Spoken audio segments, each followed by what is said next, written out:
Guys, in today's video, I'm super excited. I'm going to be talking about Guest Hollow's language arts program. I'm going to be sharing all the details about it and my thoughts on it. All right, so today's video, like I said, we are going to be looking at Guest Hollow's language arts program.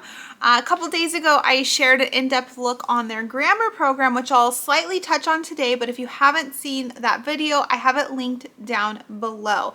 Another exciting thing for both of these videos is both videos have a $25 giveaway to Guest Hollow. So down below in the description, there are details how to enter the giveaway. I'm going to be picking winners from both videos. So you have two chances to win a $25 gift card to Guest Hollow. Check out the details down below and make sure you guys get entered. The language arts and most other Guest Hollow curriculums are set up a little bit different. They're more of like a schedule, a guide, a resource recommendation list, book list.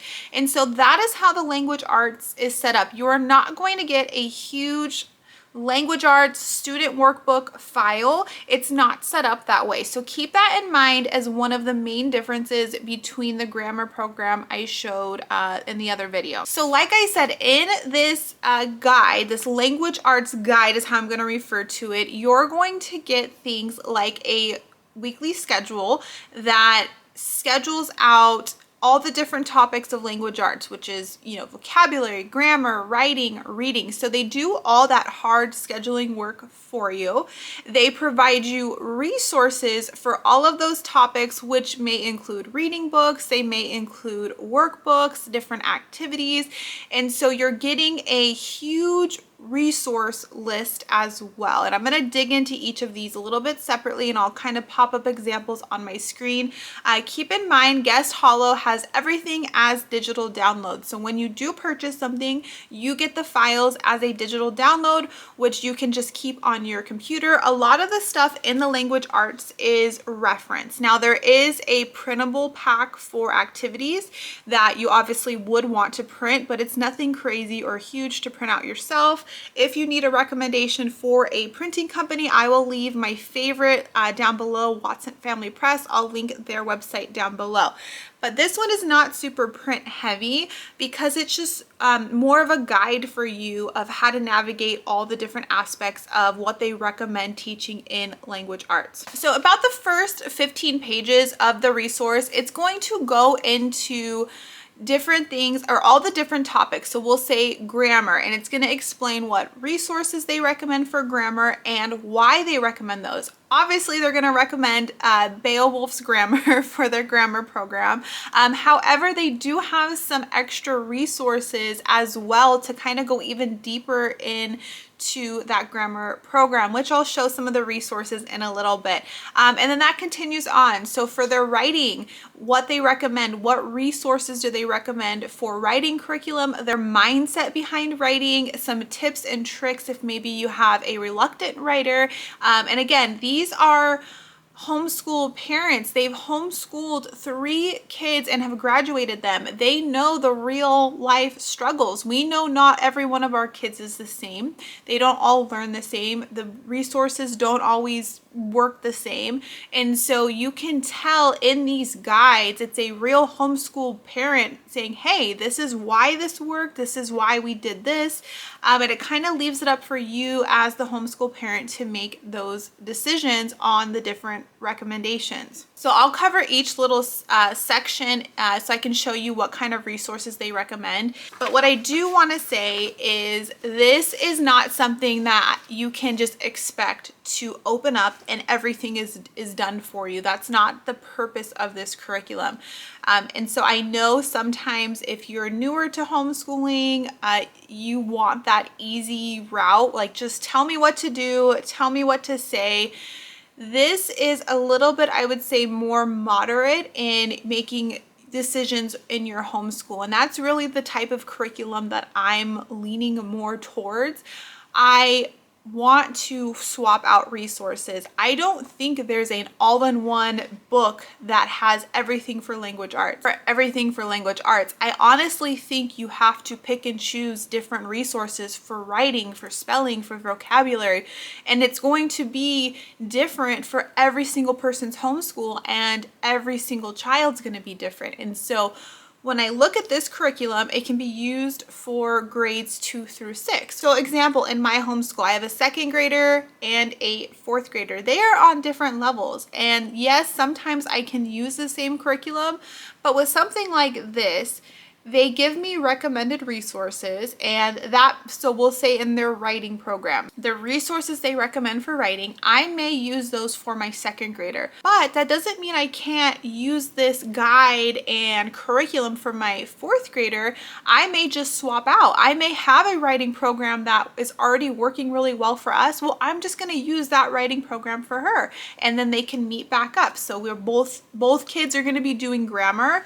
They're going to still be doing writing, but just different resources for writing. And that to me is really how I see this curriculum working. Is it is meant for you as the homeschool parent, as the teacher, to have recommended resources when you don't know what to use, but have the flexibility to switch in other curriculums that you may like. And that's what you're going to see me do. So you're going to see me show a lot of the recommended resources, but then I'm also going to speak to resources that I really like and how I'm going to incorporate them with this language arts program.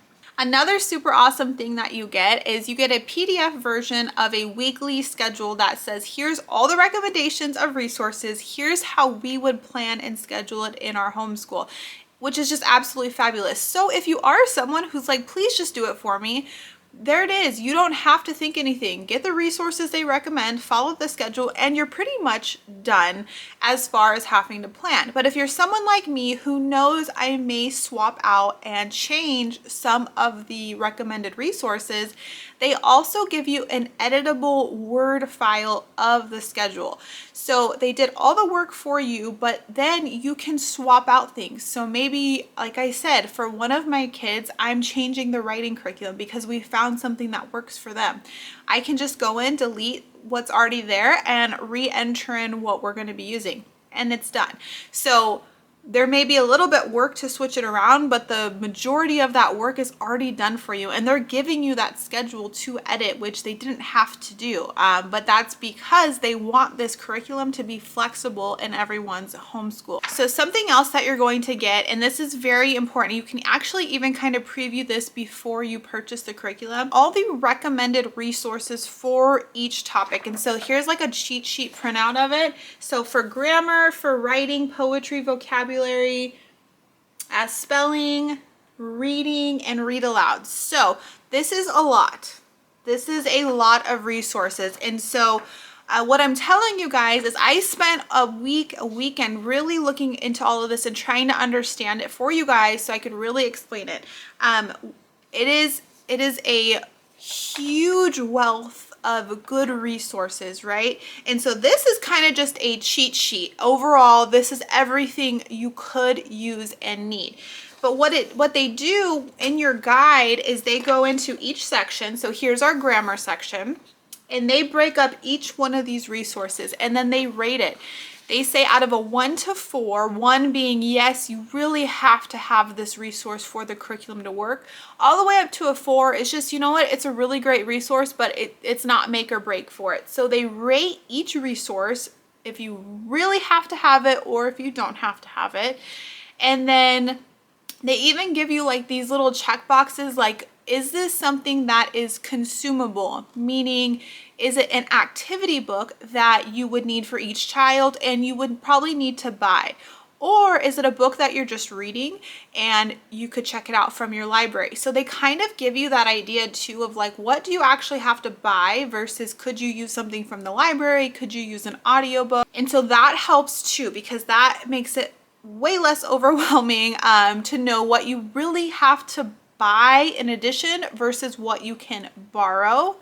as well as it tells you which weeks in the curriculum it's going to be used. Now, some resources are used the entire curriculum. So for example, grammar, they're going to recommend Beowulf grammar, and it is used the entire time. So unless you're using a different grammar program, you have to have the Beowulf grammar, but then there's also different resources that you can use with that. All right, so lots of resources, and that's what I'm going to jump into next. What I did, like I said, I really studied this curriculum. I really wanted to be able to hopefully explain it good to you guys. I went through that list for each topic and said, okay, what resources do I need for, we'll say, the first 6 weeks, okay? Now, I don't know if we're gonna follow this exactly to their schedule. We only school 3 days a week in our homeschool because we have co-ops the other 2 days of the week. And so maybe this is something we only spend 2 days a week on, and I could adjust the schedule for that. So for me, just kind of getting the resources for the next 6 weeks from the library, from Rainbow Resources, that was very doable, and that's what I'm going to share with you guys now. All right, so let's get into some of the recommended resources, and I'm going to break this up by topic just like they have it. So the first thing we're going to talk about is the grammar section, because that's probably the easiest since I just dove into all of that. And so obviously the required resource for grammar is going to be the Beowulf Grammar Program by Guest Hollow. That would obviously just make sense, and they just go hand in hand together. Another resource that they recommend using is the Story Maker Kit. This is a silly sentence and story magnet tile kit, and so as you can see inside are a bunch of magnets, and there's different colors of words, and the different colors mean different parts of a sentence. So this color means noun. If you're planning to do the curriculum or even the grammar program, this is a really fun add-on. Next few ones I'm going to show you, and like I said, what I did is I kind of just went through which resources would I need like the first 6 weeks of this curriculum. And so I went on our local library's website and I searched all the books and I reserved them all. And so I have all the resources here. And so there are a lot of books and resources, but the good thing is most of them can be found at the library. And so this is a mink, a fink, and a skating rink. What is a noun? So this is just a fun add-on resource book that you can read to kind of help with understanding of nouns. And this is one of those things where if you have that older 5th, 6th grader and they might not appreciate a cartoony picture book, that's where you'd probably want to swap out and find maybe a different resource for them. So a couple more I think are for the grammar section. This is the Merry-Go-Round, a book about nouns. And so again, just another picture book of nouns. This is If You Were a Pronoun. So again, with like this book, I don't know if my 4th grader would be that into it, but then this is something that I could read at family read aloud time even with my 4-year-old. An ambush of tigers, and this is fun because it has lots of animals in it. Oh, actually, oops, this was If You Were a Noun, and this is If You Were a Pronoun, so there's 2 of them. That's so funny. I didn't even like put that together until just now, and I've had these books for a couple weeks. All right, there's probably another 15 to 20 books. That one I didn't get because they are for weeks after I was looking at, because I tried to break it up in segments, which is what I would recommend doing, because there's no reason to get all 33 weeks of books from your library because you're just gonna have to return them. So I just did smaller segments, as well as there were some that I couldn't find. And so as we get closer, I'll just have to make the decision, you know, do I want to purchase the book? Is there an audio version of the book? Is there a read aloud on YouTube? Tons of these books, they're not newer books. And so a lot of these books have read alouds on YouTube that you could just use also. So don't feel like you're going to be spending so much money finding all of these resources, because there are different options for that. All right, let's talk about writing. And so in their writing, we are talking about like writing like papers and essays and sentences and paragraphs. So they recommend resources like Illustration School, Drawing a Story, a Time Capsule Journal. that same story maker kit. And so now this is going to be used in our grammar section as well as our writing section. They recommend some Mad Libs. They recommend more reading resources books as well. And one of my favorite resources they recommended, and I actually purchased this because it was so low cost. This is called the Writer'S Toolbox, and this specific book actually has like 5 different books that you could buy individually, but for the cost, like under $10 was this book, and it's 200 pages. It doesn't look that big, but this is 200 pages, and it has how to write letters, fairy tales, scary stories, journals, poems, and reports. And so this is something that I know my 2nd grader would really enjoy using, as well as this is something I know I can use for my 4-year-old when he's older. I don't know if it's at the age level or content level for my 4th grader, but so that's kind of where those decisions you need to make. But I really like this book as a resource, and a lot of their writing instructions has you referencing these subjects and books in the Writer's Toolbox. There was also a really fun book from the library. However, I would recommend buying this book if you think it would work. It's called The Jolly Postman and Other People's Letters. It's about obviously writing letters, but in the book there's actual envelopes, and in the envelopes are letters. Now there's some missing. It's a library copy, but for the most part they're all here, and so you can see there's little postcard letters. And so this book is probably one that I would recommend actually buying versus borrowing, just so you don't have to deal with the letters missing or anything like that. So I really like that this resource was in there as well. They have different reference type books recommended, and so you'll get a huge wealth of resources for writing. Now the next thing is handwriting. They don't actually have a specific scheduled in handwriting curriculum. They do give you a couple references, but that's also going to be depending on your child and their age. Is your child using a handwriting curriculum? And if they are, those are normally, a 10-minute add into the day where you could easily add those in as well. All right, next topic is like vocabulary and spelling. This is where you can use what they're recommending or go out on your own. And so they recommend the book The Modern Speller, and they actually give you the PDF versions of these books. So you'll actually get the PDFs links to these books, or you can buy the physical copy on Amazon. There's 2 different books for 2 different age levels, and so there's that option. There's also the English from the Roots Up, and so if you kind of read that intro where it explains like their reasoning for why they choose certain resources. One thing that really spoke to me was when they explain why learning like Greek and Latin roots is so important in vocabulary. And here's the thing, like our kids aren't going to learn every word and what every word means. That would be impossible. No one can do that.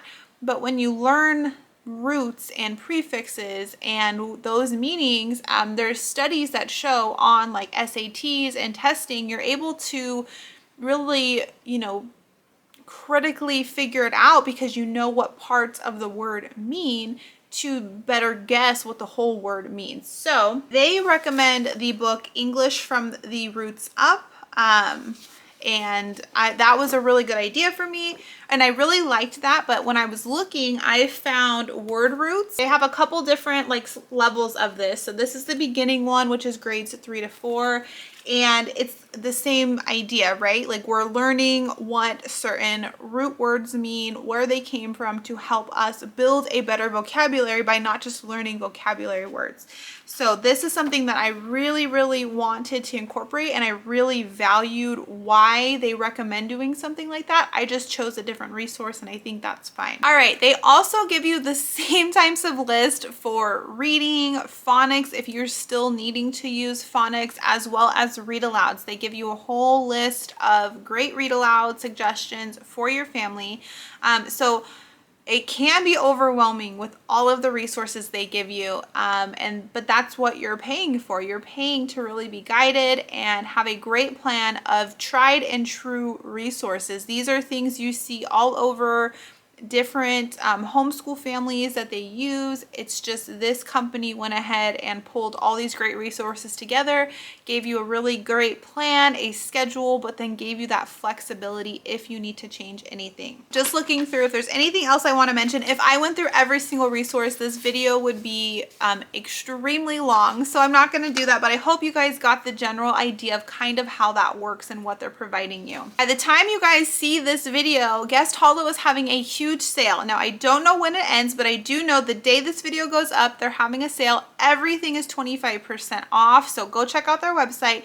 Plus, I'm giving away $25 gift cards, so you can enter on this video as well as the grammar, Beowulf's grammar video.